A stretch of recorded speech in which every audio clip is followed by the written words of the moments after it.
नमस्कार, good morning. मैं शुभकर्ण, सहायक आचार्य EFM। आज हम बीकॉम पार्ट सेकेंड ईयर के विद्यार्थियों के लिए EFM पेपर सेकंड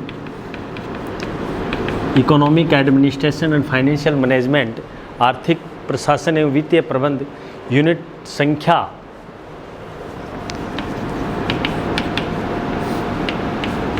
2 के अंतर्गत आज महत्वपूर्ण टॉपिक कोष प्रवाह विवरण, फंड फ्लो स्टेटमेंट का अध्ययन करेंगे।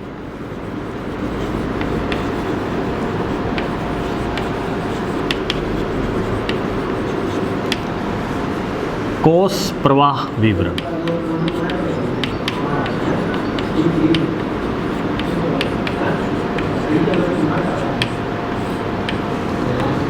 कोष प्रवाह विवरण का अध्ययन करने से पहले हम सर्वप्रथम कोष प्रवाह या फंड फ्लो के बारे में जानेंगे कि कोष क्या है और उसका प्रवाह क्या है। जैसा कि नाम से प्रतीत है, कोष प्लस प्रवाह।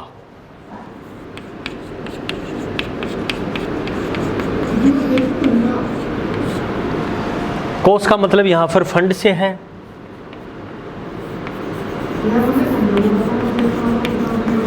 प्रवाह का मतलब यहाँ पर आवागमन या आदान प्रदान से। फंड का मतलब कोष होता है। इस प्रकार कोष प्रवाह विवरण से कोष शब्द भी विभिन्न विद्वानों ने इनकी अलग अलग परिभाषाएं दी हैं, जिसमें मुख्यतः हम बात करें कि कोष का अर्थ किसी संस्था की संपूर्ण वित्तीय संगठन से है। मतलब संपूर्ण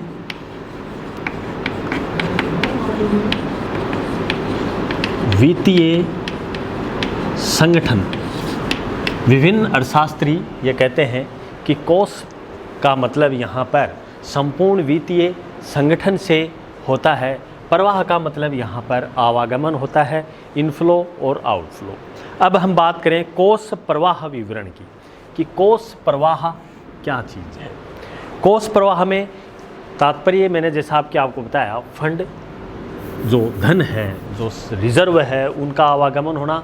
तो इस प्रकार कोष प्रवाह का मतलब हो गया यहाँ पर कोषों का आवागमन।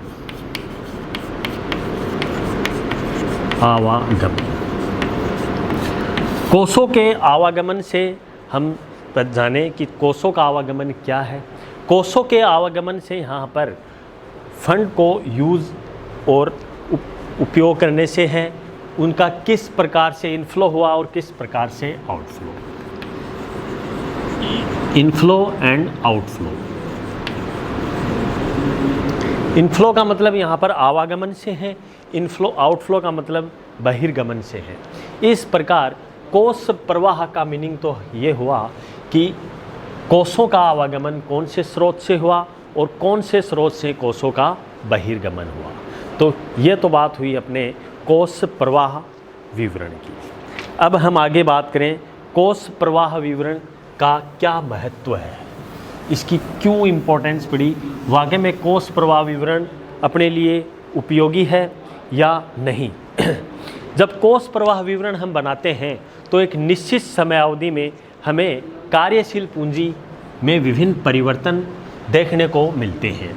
कहने का मतलब कार्यशील पूंजी में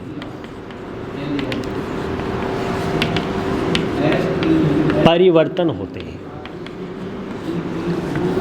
कार्यशील पूंजी में परिवर्तन से मतलब यह होता है कि रोकड़ में वृद्धि होने से वर्किंग कैपिटल पे क्या करंट एसेट्स में वृद्धि होने से वर्किंग कैपिटल पे क्या प्रभाव पड़ेगा, करंट एसेट्स में कमी होने पर वर्किंग कैपिटल पे क्या प्रभाव पड़ेगा, करंट लायबिलिटीज़ में वृद्धि होने पर वर्किंग कैपिटल पे क्या प्रभाव पड़ेगा, करंट लायबिलिटी जो अपनी करंट लायबिलिटी उसमें कमी होने पर वर्किंग कैपिटल पे क्या प्रभाव पड़ेगा। ये अपन statement showing the schedule in change in working capital में इसको विस्तृत तरीके से अपन अध्ययन करेंगे।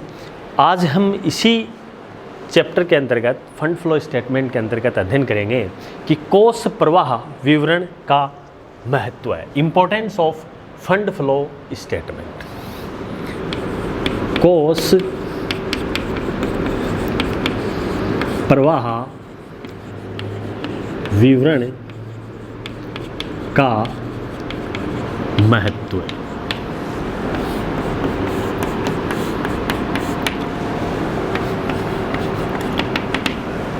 importance of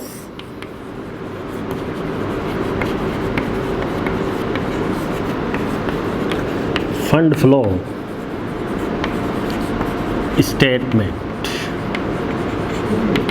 इसका अध्ययन करने से पहले मैं आपको इसमें दो बातें कहना चाहूँगा कि कोष प्रवाह विवरण से संबंधित प्रश्न आपके एग्ज़ाम में प्रैक्टिकल में इसका क्वेश्चन आता है, और इसी से ही रिलेटेड अगला चैप्टर है कैश फ्लो स्टेटमेंट, रोकड़ प्रवाह विवरण।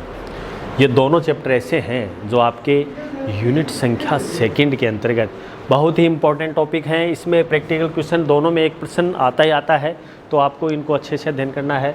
तो अब थ्योरेटिकल पोर्शन की हम बात करें तो लगभग कई बार एग्ज़ाम में आपसे पूछ लेते हैं कि कोष प्रवाह विवरण का क्या महत्व है।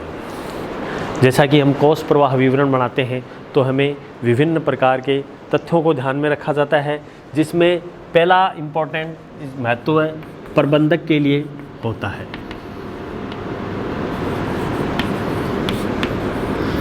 प्रबंधक वर्ग के लिए, प्रबंधक वर्ग के अंतर्गत फॉर ए मैनेजमेंट, प्रबंधक वर्ग मैनेजमेंट फॉर ए मैनेजमेंट, प्रबंधक कि किस प्रकार से कोषों का आवागमन हुआ, किस प्रकार से कोषों का यूटिलाइज हुआ, ये प्रबंधक के द्वारा क्रियान्वयन करना पड़ता है।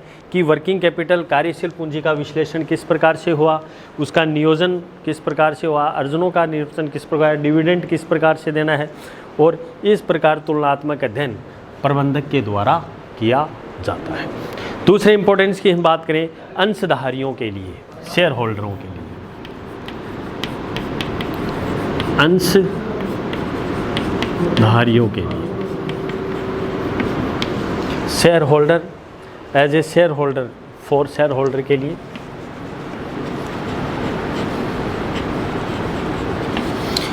इस प्रकार कोष प्रवाह विवरण प्रबंधकों की इसमें बहुत ही इंपॉर्टेंस भूमिका होती है।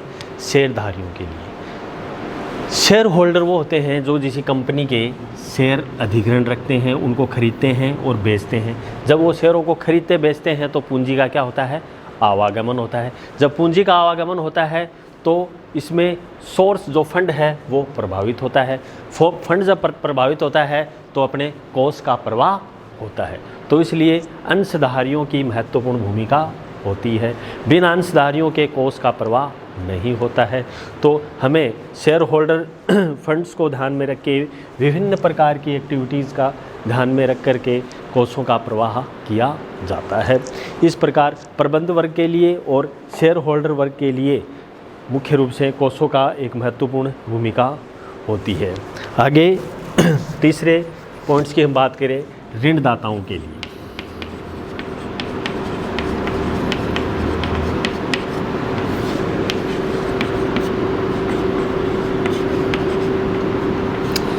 ऋणदाताओं में इसमें इसकी महत्वपूर्ण भूमिका होती है। जब किसी कंपनी का शेयर वो जो भी चीज़ परचेज करते हैं या उसमें वो इन्वेस्टमेंट करते हैं, इसे अपन विनियोजनकर्ता भी कह सकते हैं, तो फंड प्रभावित होता है। माना कि किसी कंपनी के शेयर किसी व्यक्ति के द्वारा टेक ओवर किए जाते हैं या खरीदते हैं या उसके इन्वेस्टर होते हैं, तो विभिन्न प्रकार की एक्टिविटी उनको करनी होती है, जिसमें विभिन्न प्रकार की एक्टिविटी में उन पूंजी का क्या होता है, इसमें आवागमन होता है। क्यों? क्योंकि इन्वेस्ट जब किया जाता है किसी कंपनी में तो ऋणदाताओं या इसमें ऋणदाता के रूप से भूमिका कंपनी होती है, और इन्वेस्टर जो हैं उनको लाभ की स्थिति में जो भी बोनस या जो भी उसको ब्याज है वो उस राशि पे मिलता है। इससे भी कोष का प्रवाह होता है। इसलिए कोष प्रवाह विवरण हम जब तैयार करते हैं तो ऋणदाताओं विनियोजकों की महत्वपूर्ण भूमिका होती है। आगे हम बात करें शोधकर्ताओं के लिए भी, शोधकर्ताओं के लिए रिसर्चर के लिए भी कोष प्रवाह विवरण की भूमिका होती है। क्यों? क्योंकि नए नए अनुसंधान और शोध जब वो करते हैं तो कोषों का क्या होता है, प्रवाह होता है, उनका आवागमन होता है, जिससे कोष प्रवाह विवरण प्रभावित होता है। तो शोधकर्ता की इसमें बहुत ही महत्वपूर्ण भूमिका होती है। जैसे प्राथमिक डाटा हैं, प्राथमिक समंक हैं, उनको कलेक्शन करना है, और भी विभिन्न प्रकार की गतिविधियां जब करता है तो फंड का आवागमन इसमें होता है। तो शोधकर्ताओं की इसमें फंड फ्लो विवरण में महत्वपूर्ण भूमिका का निर्वहन होता है। इसमें पूंजी का आवागमन शोधकर्ता करता है। पांचवें इम्पोर्टेंस की बात करें फर्म या उद्योग के लिए, जैसा कि आपको नाम से है, फर्म, उद्योग, साझेदारी क्या होती है, दोबारा उसको अपन अध्ययन करें। साझेदारी दो व्यक्तियों का समूह साझेदार होता है, साझेदारों का समूह फर्म होता है, फर्मों का समूह उद्योग होता है, उद्योग का समूह वाणिज्य होता है, कॉमर्स होता है। तो इसमें कॉमर्स में मुख्य रूप से दो प्रकार की क्रियाएं सम्मिलित होती हैं, व्यापार और व्यापार की सहायक क्रिया। व्यापार का उद्देश्य क्या होता है, लाभ कमाना। सहायक क्रिया क्या होती है, उनको चलाने में सहायक हो, जैसे यातायात, परिवहन, संचार, बीमा, अनेक प्रकार की गतिविधियां जो कि एक फर्म और कंपनी के लिए बहुत ही उपयोगी एवं महत्वपूर्ण है। तो फर्म है, अन्य फर्मों के लिए भी महत्वपूर्ण है। छठे पॉइंट की हम बात करें, कोष प्रवाह का विवरण, सरकार की भी इसमें महत्वपूर्ण भूमिका होती है। तो सरकार के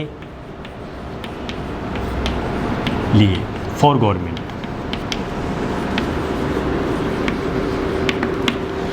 क्योंकि गवर्नमेंट के पास भी विभिन्न प्रकार के फंड होते हैं, उनका वो यूज़ करते हैं, और सरकारी जो भी गतिविधियां हैं वो कोषों के उपयोग से, उनके आदान प्रदान से आसानी से की जाती हैं। तो इस प्रकार कोष प्रवाह विवरण के महत्व में मुख्य रूप से 6 बिंदु ऐसे हैं जो कि महत्वपूर्ण है, जिसमें प्रथम है प्रबंधक वर्ग के लिए, अंशधारियों के लिए, ऋणदाताओं, विनियोजकर्ताओं के लिए, शोधकर्ताओं के लिए और अन्य फर्मों के लिए और सरकार के लिए भी इम्पोर्टेंट है। अब मुख्य रूप से हम बात करें कि कोष प्रवाह विवरण की कौन कौन सी समस्याएं हैं। कोष प्रवाह विवरण की सीमाएं,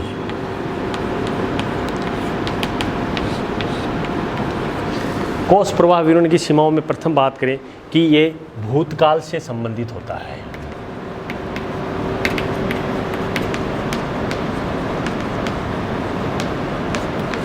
एक इसकी ये महत्वपूर्ण है, क्योंकि भूतकाल से संबंधित जो आंकड़े हैं उनको अपन कलेक्शन करना, उनका निर्गमन करना, उनका निर्वचन करना बड़ी समस्याएं आती हैं। तो ये इसकी महत्वपूर्ण सीमाएं ये हैं कि भूतकालीन आंकड़ों से संबंधित होती है या भूतकाल से क्या होती है, संबंधित होती हैं। दूसरी है समुचित व मौलिक जानकारी न होना, समुचित एवं मौलिक जानकारी न होना, ये भी एक सीमाओं में आती है। कोष प्रवाह विवरण में सीमित एवं मौलिक जानकारी न होने से भी कोष प्रवाह का एक तरीके से सही तरीके से निर्गमन नहीं होता है। तो हमें उचित जानकारी, उचित आंकड़ों का होना ज़रूरी है, तो जिससे अपन कोष प्रवाह आसानी से बना सकें, क्योंकि इसमें मौलिक जानकारी नहीं होने से फंड फ्लो प्रभावित भी होता है। अगला भ्रामक प्रस्तुतिकरण।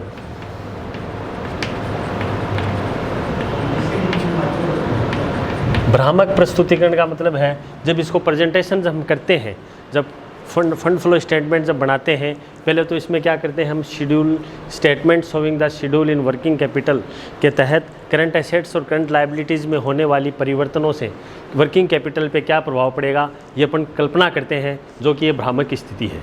आगे इसको हम फंड फ्लो स्टेटमेंट में लेके जाते हैं, उनको एक महत्वपूर्ण तथ्यों को आगे प्रस्तुत करते हैं, तो हमें बड़ी समस्याएं आती हैं। तो ये भी एक सीमाएं हैं।